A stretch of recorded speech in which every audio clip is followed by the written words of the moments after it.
कहते हैं कि एक बढ़िया आइडिया मिल जाए तो ज़िंदगी बन जाती है, लेकिन अगर वही आइडिया आपको सही ना मिले तो यह पूरे जीवन के लिए एक नासूर बन जाती है। दोस्तों, विश्वास और विश्वासघात में बस इतना ही फ़र्क होता है कि आपने कोई मशीन ख़रीदी, बहुत मेहनत करके आपने पैसे जुटाए, आप मशीन घर ले आए और सही जानकारी के अभाव में आप उस मशीन को चला ना पाए, क्योंकि यहीं आपके साथ विश्वासघात हो जाता है।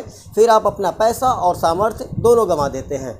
आप देख रहे हैं मैन्युफैक्चरिंग इनसाइड, मैं हूं प्रभाकर, जहां हम करते हैं हर बिजनेस के अंदर की बात। तो आज हम बात करेंगे एक ऐसे ही बिजनेस की जिसको दिखाकर यूट्यूबर्स ने तो खुद पैसे छाप लिए, मैन्युफैक्चरर्स को भी तगड़ा फ़ायदा हो गया, लेकिन आपके साथ धोखा हो गया। उस बिज़नेस के बारे में, उस धोखे के बारे में और उस बिज़नेस को करने में हुई परेशानियों के बारे में बात करने के लिए हमारे साथ होंगे युवा उद्यमी सत्यम जी, जो आपको इस बिज़नेस का A to Z सब कुछ बताएंगे। बने रहिए हमारे साथ। अगर आप इस चैनल पर नए आए हैं तो फटाक से इस चैनल को सब्सक्राइब कर लीजिए। तो स्वागत है सत्यम जी आपका हमारे चैनल में। नमस्कार। सबसे पहले मैं ये जानना चाहूँगा कि जैसे आपने हमें बताया कि आपको इस मशीन को लेने में शुरुआती दौर में बहुत सारी दिक्कतों का सामना करना पड़ा हुआ, वो किस तरीके की दिक्कतें थीं? मशीन लेने से जब हम लोग लेने के लिए गए थे यहाँ से गाज़ियाबाद, यूट्यूब देख के ही, तो वहाँ पर बताया गया कुछ और, हुआ कुछ और हम लोगों के साथ। वहाँ पर बताया गया कि 1,40,000 में आपको मशीन मिल जाएगा, यहाँ पर आकर कारीगर सेट कर देगा, लेकिन कोई यहाँ पर आया नहीं सेट करने के लिए, ना बताया गया इंस्टॉलेशन कैसे होगा। उसके बाद ट्रांसपोर्ट का अलग ले लिए, GST का अलग चार्ज ले लिए, लोग आकर यहाँ पर बहुत कुछ झेलना पड़ा। डाई की क्वालिटी के बारे में कुछ बताइए आप हमें। डाई ज़्यादातर तो जो मैन्युफैक्चरर होते हैं वो सस्ता ही डाई देते हैं, शुरू में बताते नहीं डाई के बारे में कोई भी कि क्वालिटी क्या है, किस फिनिशिंग क्या है। डाई में मेन असली जो मोल्ड होता है वो भी एक, उसमें भी क्वालिटी होता है कई तरीके का, लेकिन ज़्यादातर मैन्युफैक्चरर शुरू में हल्का ही डाई देते हैं और कटर भी हल्का देते हैं। अभी आपका बिजनेस कैसा चल रहा है? शुरुआत में तो हम लोग बहुत कुछ झेले, लेकिन अभी इस समय साल 1.5 साल से ठीक ठाक चल रहा है। मैन्युफैक्चरर कहता है कि आप इस 1 लाख की मशीन को लगा करके दिन का 4,000 रुपये कमा सकते हैं, ये कहाँ तक सही है? हमको तो लगाए हुए मशीन 4 साल हो गया, लेकिन आज तक हमने कभी 4,000 नहीं कमाया। लगन के दिन में ज़्यादा से ज़्यादा 1,000 रुपये एक दिन में आ जाए वही बहुत है, और रोज़ तो एक गाड़ी माल बिकता नहीं है ना। आप एक गाड़ी माल बना सकते हैं एक मशीन से, आप एक मशीन से जितना माल बनाएंगे उसी हिसाब से तो प्रॉफिट होगा। मशीन के अलावा और आपको कहाँ कहाँ इन्वेस्ट करना पड़ा? मशीन के अलावा सबसे ज़्यादा झोल तो कच्चा माल में होता है।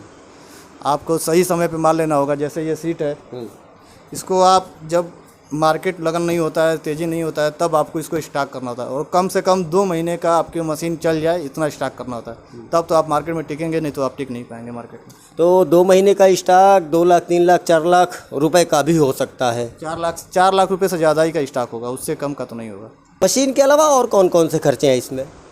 मशीन के अलावा आपका इंस्टॉलेशन का खर्चा है, बिजली का खर्चा है, और बिजली के बाद आपको मशीन को मेंटेनेंस रखने के लिए जो सामान लगता है वो चाहिए, जैसे रिंच हो गया।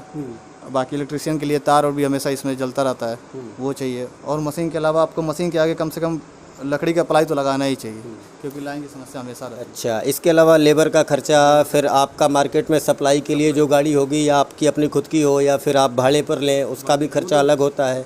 वो तो अलग से ही लेना ही पड़ेगा। हम यहाँ पत्तल के अलावा और भी बहुत सारी चीज़ें देख रहे हैं, उसका क्या मतलब हुआ? पत्तल के अलावा आपको दोना, गिलास, ये सब साथ में लेकर चलना होगा, क्योंकि आप सिर्फ पत्तल लेकर जाएंगे तो वो दुकानदार आपसे ज़्यादा मेल नहीं रखेगा, क्योंकि बिना मेल के ये दुकानदारी नहीं है। यानी कि और भी जितने लोग काम करते होंगे पत्तल का, तो वो दोना, गिलास, प्लेट भले से न बनाएं, लेकिन वो कहीं से ले करके और ये सारी चीज़ें एक साथ बेचते हैं। अरेंज करना ही पड़ेगा आपको, उसमें भी अलग से स्टॉक आपका पैसा लगाना पड़ेगा। फ़ायदा कितना है इसमें?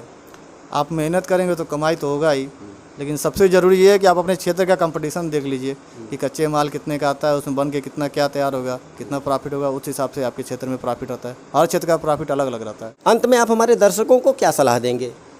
सबसे पहले तो आप मार्केट में जाइए, वहाँ पे कंपटीशन पता कीजिए क्या कैसे कंपटीशन है, क्योंकि आप मार्केट में दुकानदार के पास जाएंगे तो वो कहेगा कि फलाने इतने में दे रहा है, फलाने इतने में दे रहा है, लेकिन आप सही चीज़ पता कीजिए, उस हिसाब से मशीन बैठाइए तो आपके लिए बेहतर होगा। अगर आप मेहनत करेंगे तो महीने का 15-20 हज़ार तो आराम से किसी तरह कमाई लेंगे, जो भी मशीन बैठाए। लेकिन आप कच्चा माल जितना लोकल लोगों से लेंगे उतना ही आपको प्रॉफिट होगा। आप दूर से लेंगे तो आपको प्रॉफिट नहीं होगा, वो आपको अंधेरे में ही रखेंगे, क्योंकि इसमें हल्का 100 जीएसएम होता है, 120 जीएसएम होता है। लोग 140 जीएसएम का माल आपको 100 जीएसएम का के दे देंगे, फिर आपको प्रॉफिट होगा ही नहीं। इसलिए दोस्तों, ये कुछ टेक्निकल स्पेसिफिकेशन की बातें हैं जो अभी सत्यम जी ने आपको बताई।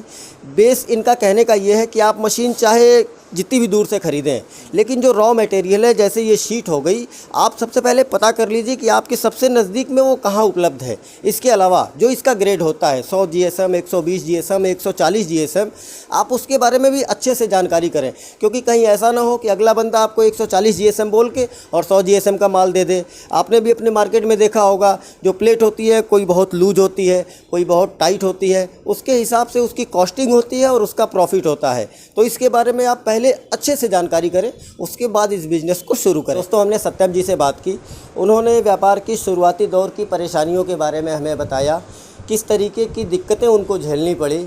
तो हमारा आपसे निवेदन है कि आप जब भी किसी भी बिज़नेस में पैसा लगाइए, सोच समझकर इन्वेस्ट कीजिए, ताकि आपकी मेहनत की और ईमानदारी की कमाई का पैसा न डूबे। हमारा यही लक्ष्य रहता है कि जब भी किसी बिज़नेस का आइडिया हम आपको दिखाएं तो उसके अंदर की सारी चीज़ें आपको बताएं। जानकारी अगर अच्छी लगी हो तो इस चैनल को सब्सक्राइब कीजिए, इस वीडियो को लाइक कीजिए और इसको अपने दोस्तों के साथ शेयर कीजिए। मिलते हैं अगले वीडियो में एक नए बिज़नेस की इनसाइड स्टोरी के साथ। तब तक के लिए नमस्कार।